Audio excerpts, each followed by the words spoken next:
Hi everyone, today we will talk about how to fix or how to solve the problem of took too much space on the application of Gemini app. You will go to settings. In this page, you will go to apps, default apps, app settings.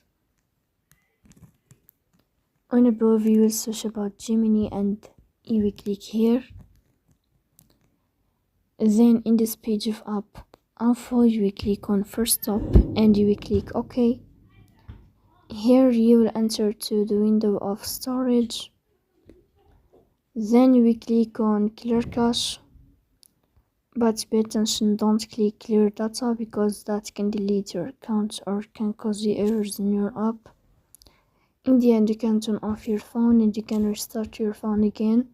So please don't forget to support us by like and subscribe.